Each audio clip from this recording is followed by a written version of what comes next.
us to see an important year in our history.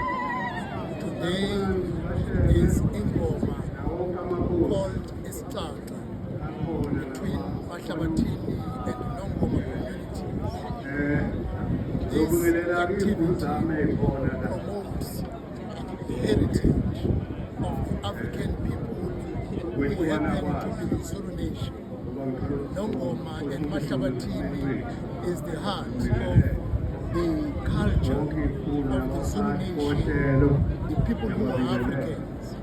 What is also important about this Ngoma was founded by Umntwana Wapindangene in 2006, and it has been going on for 17 years, promoting unity amongst young male and females, and also ensuring that our culture goes from